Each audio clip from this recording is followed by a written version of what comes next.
Bonjour à tous et bienvenue dans cette nouvelle vidéo de Quantique Laravel. Alors aujourd'hui on a un petit problème, c'est lorsqu'on a deux onglets ouverts sur le même navigateur. Par exemple là je suis sur Firefox, j'ai deux onglets ouverts, je vais ouvrir deux conversations.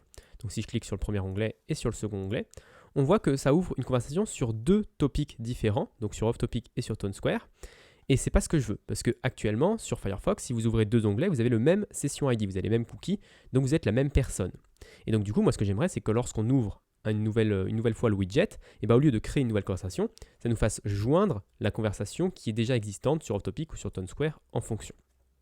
Donc on va voir ça dans notre fichier root/web.php, où lorsque l'on crée une nouvelle conversation, enfin lorsqu'on ouvre le widget, on tombe sur cette méthode post/conversation. Et dans cette méthode, la seule chose qu'on fait, c'est qu'on crée une nouvelle conversation. Donc forcément, il n'y a rien qui peut se passer pour joindre, utiliser une conversation existante. Donc ce qu'on va faire là maintenant, on va essayer de récupérer est-ce qu'il y a déjà une conversation existante.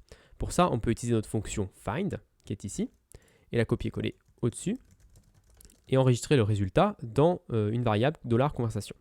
Maintenant, c'est possible qu'il n'y ait pas de conversation déjà existante. Donc dans ce cas-là, on va faire un petit test, juste si la conversation est nulle.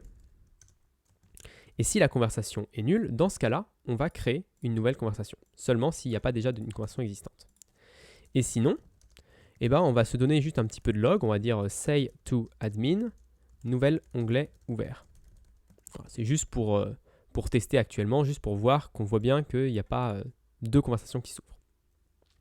Le problème de cette approche-là, c'est que notre fonction find, on ne sait pas actuellement comment elle réagit lorsqu'on lui passe quelque chose qui n'existe pas. On a toujours utilisé notre fonction find en supposant que le session getID existait quelque part en base de données. Donc on va tout de suite tester ça avec PHP Artisan Tinker. Donc je vais copier-coller, hop, ça.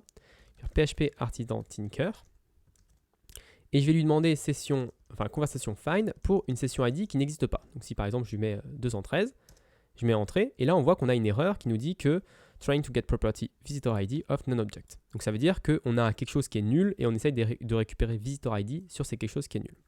Donc on va aller regarder dans le code, dans conversation, dans la fonction find, et effectivement on récupère depuis Redis ici les informations sur le visiteur, et cette fonction get de Redis peut nous renvoyer nul. Et ensuite on JSON des codes, donc ça renvoie quand même nul, et on se retrouve avec nul dans $JSON, et quand on fait $JSON flèche visitor ID, là PHP plante parce qu'il y a un problème, il ne peut pas récupérer visitor ID sur nul.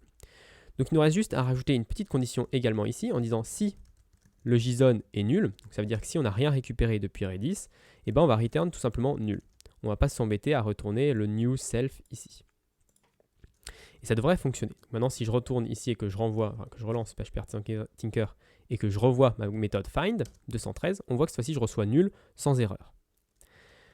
Donc maintenant, je vais flush mon Redis pour enlever tout ce qu'il y avait en cache et les trucs existants, et je vais réactualiser mes deux onglets. Et on va retester, voir si ça fonctionne bien, notre petite modification. Donc si j'ouvre le widget une première fois, effectivement, ça a mis une nouvelle conversation pour APQ, le nouveau visiteur APQ. Très bien. Maintenant, si je vais sur le deuxième onglet et que je rouvre le widget une deuxième fois, cette fois-ci, on voit qu'il n'a pas changé l'identifiant, c'est toujours le visiteur APQ qui a ouvert un nouvel onglet et on a l'information dans Mattermost. Donc voilà pour cette vidéo, j'espère qu'elle vous a plu. Si elle vous a plu, n'hésitez pas à vous abonner et à la partager. J'ai également ouvert récemment un Discord, donc si vous voulez rejoindre, l'URL est dans la description et je pourrais ici vous aider à résoudre vos problèmes avec Laravel ou avec d'autres questions que vous pourriez avoir sur la chaîne et sur mes vidéos. En attendant, moi je vous donne rendez-vous du coup la semaine prochaine pour une autre vidéo de Quantique Laravel.